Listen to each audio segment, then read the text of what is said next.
Sean bienvenidos a este especial de 200 subs por Carmantemax. Agradecerles muchísimo en apoyarme ya en estos 4 años que se creó el canal. Jamás pensé que la verdad iba a seguir subiendo contenido después de 4 años, no lo creía capaz, pero aquí estoy, muchas gracias a ustedes. Les traigo este especial con mucho amor, a mis suscriptores, así que empecemos. ¿En qué consiste en este video? Son 3 historias creepypastas como quieran llamarlo, en un solo video, 3 historias muy interesantes sobre videojuegos, espero y les guste. Sin nada más que decir empecemos. Soy Carmantemax y este es mi especial 200 subs.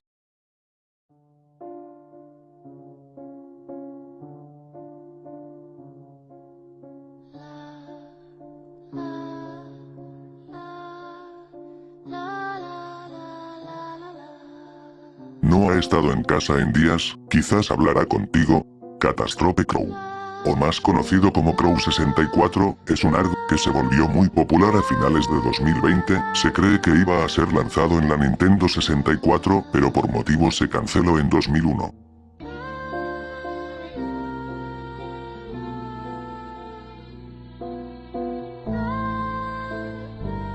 Crow 64 inicia como un regalo de un padre a su hija, un regalo de Manfred Lorenz a Thea Lorenz. Thea le había hecho un dibujo a Manfred que le había encantado, ese dibujo era sobre un cuervo vendado que le pasaban bastantes cosas malas, ese dibujo se llamaba Catastrophe Crow.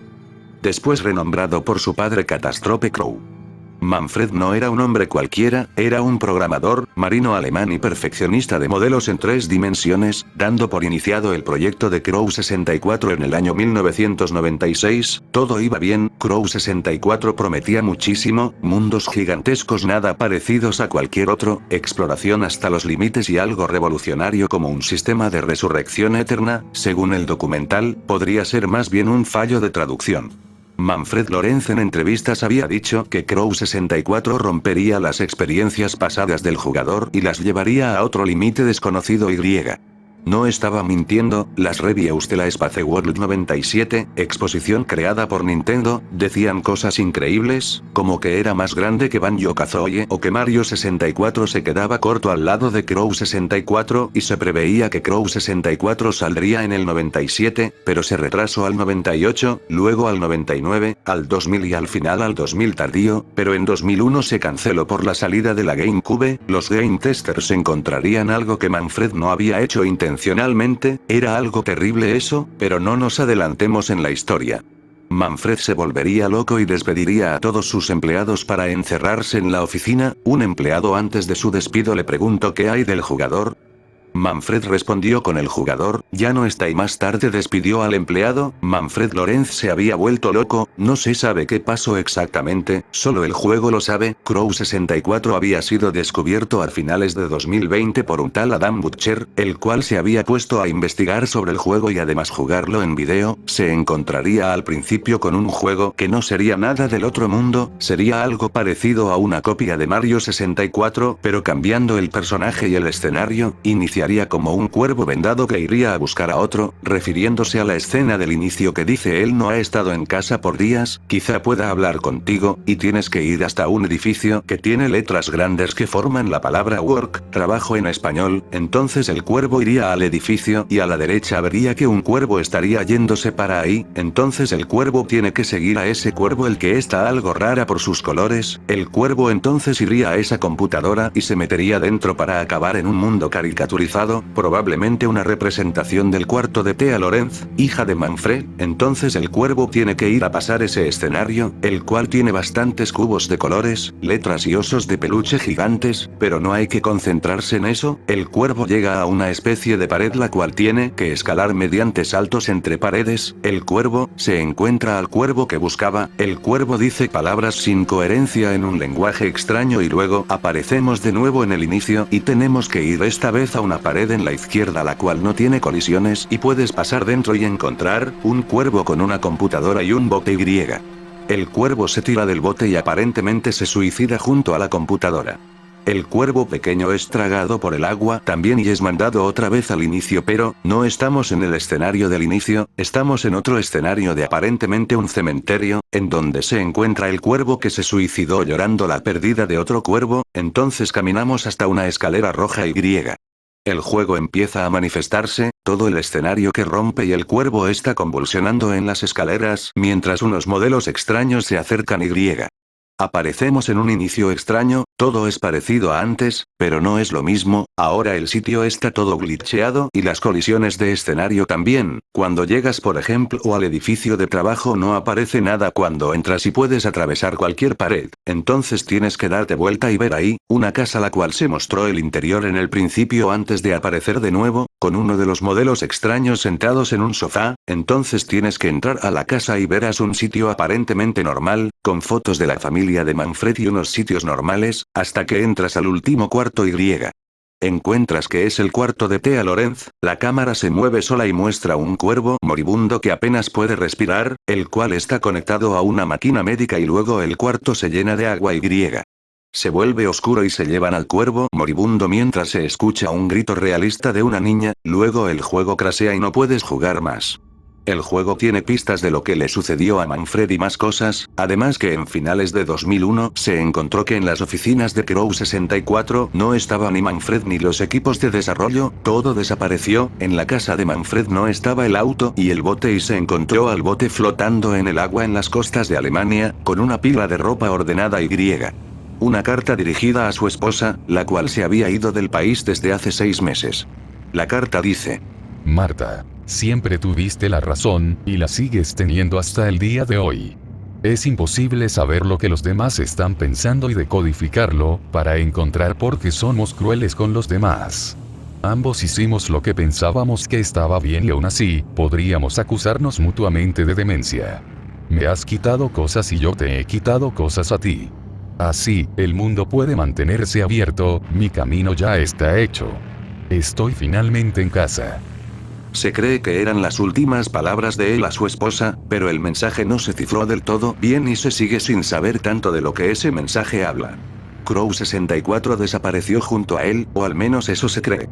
En 2020, luego de que Adam Butcher descubriera Crow 64, muchos usuarios curiosos buscaron sin descanso qué pasó con Crow 64, entonces se encontraron usuarios que, al parecer, tenían algo que ver con Manfred, ya que los correos de esos usuarios, cuando los juntabas salía el correo de Manfred y se podía contactar con él, los correos eran o fans suyos, un padre preocupado, su hijo Nils o su esposa Marta, los cuales en realidad eran correos de usuarios que se hacían pasar por ellos, pero hasta el día de hoy no responde más. Se tiene otra teoría sobre Manfred Lorenz, y, que probablemente sea la más cierta y argumentada, se dice que Manfred se ha suicidado en las costas alemanas, tal como el cuervo de la cinemática, de fuera de los límites de colisión que se suicida tirándose de un bote junto a un equipo de cómputo. Esto tiene pruebas contundentes, como la desaparición de los equipos de computadora en los edificios de Opus Interactive, la desaparición del auto y el bote de Manfred en su casa y que la esposa se fue de Alemania desde hace 6 meses del presunto suicidio de Manfred Lorenz. En 2002 se encontró el bote de Manfred Lorenz, flotando pero sin nada más que un pilar de ropa ordenada, una carta hacia Marta, su esposa, y más cosas que no se identificaron. Hay hipótesis sobre que hay alguien usando la identidad de Manfred para hablar a través del correo de él, pero no se sabe más.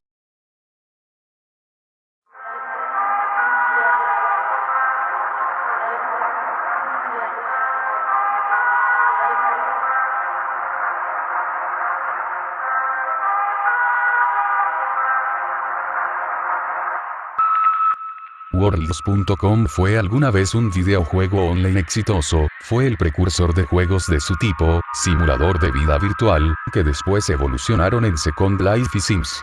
Este juego salió hace ya mucho, su beta se dio a conocer en abril de 1995 por la empresa Worlds Incorporated y los que lo pudieron probar alucinaron con las novedades que este juego incluía. Era líder en la creación de entorno de espacio de trabajo virtual y de haber creado espacios para reuniones virtuales para clientes como Sprint, Intel y UV Networks. Para ese año, el Internet aún era una novedad en desarrollo, los videojuegos aún estaban en su salto del 2D al 3D y aún no existían las redes sociales, sino las típicas salas de chat. Este juego fue ultra novedoso en su época y muy exitoso, llegó a albergar a muchos usuarios debido a cosas como poder tener un avatar personalizado, salas de chat personalizadas, el poder hablar con tus amigos mientras recorrían las distintas salas del juego en 3D, toda una novedad que se mantuvo hasta finales de los 90, y en el año 2000 fue actualizado agregando mejoras, más libertad de personalización y todo esto sin ningún límite. Los administradores solo veían si había algún fallo o algún hacker. Pero lastimosamente, el juego se vio superado por los siguientes juegos que vinieron como Second Life, que traía mejoras gráficas y muchas más novedades, por lo que Worlds.com fue quedando en el olvido hasta que prácticamente fue abandonado. El juego con el paso del tiempo siguió conservando una pequeña comunidad que se negaba a dejar este juego, pero que cada vez se hacía más pequeña y no ayudaba que la empresa ya no sacara actualizaciones ni nuevas funciones, y que tampoco le diera difusión alguna. Ya para el 2012, nadie conocía este juego, hasta que en 4chan, un anónimo abrió un hilo en el tablón /x/ dando a conocer este juego. Al principio, todos pensaban que se trataba solo de un juego más, abandonado, pero vieron que tan equivocados estaban, cuando descargaron el juego y vieron todo lo que albergaba. Al entrar en el lobby, vieron usuarios ahí, parados, sin señales de vida ni nada, solo ahí. Al ver más detenidamente, notaban como sus avatares eran de los más extraños, bastante raros y sin sentido, algunos hasta daban miedo. Luego de eso, venía un usuario extraño, cuyo nombre era Nexialist, y su apariencia les pareció extraña. Lucía un avatar negro, desde el cuello hasta los pies, como si se tratase de una especie de gabardina, y su cabeza era la de un caballo ensangrentado. Este usuario parecía conocer mucho sobre el juego, si lo agregabas y lo seguías a donde iba, podrías encontrarlo en salas muy extrañas, como si te estuviera dando un recorrido por el juego. También de vez en cuando te iniciaría una conversación, a veces era amigable pero muy rara vez, otras veces es molesta o grosera. Y cuando se iban a otra sala, los jugadores notaban como ese usuario misterioso los seguía a donde iban. A pesar de ser el más famoso usuario, al parecer hay más usuarios de este tipo, son pocos, pero encontrarlos es una experiencia bastante rara.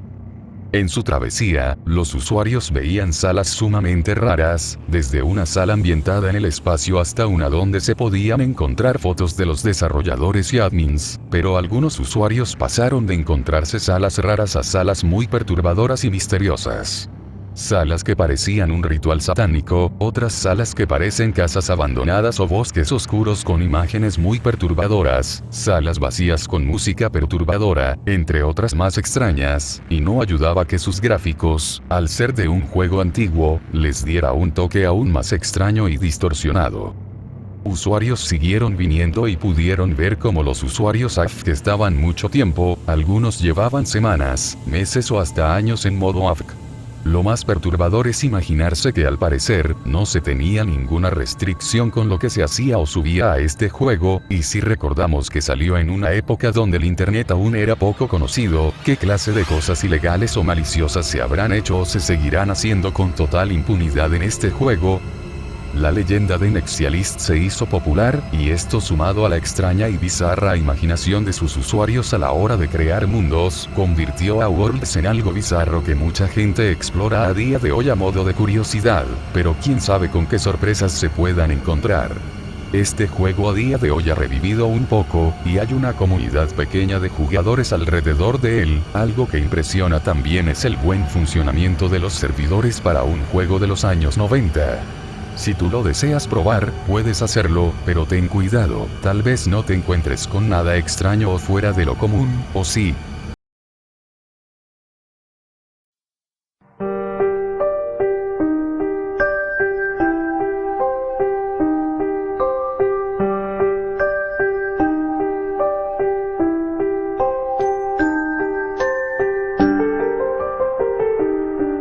En el año 1962, un incendio aparentemente inofensivo en un basurero de Centralia, Pensilvania, se extendió repentinamente por el subsuelo y encendió una veta de carbón situada bajo la ciudad.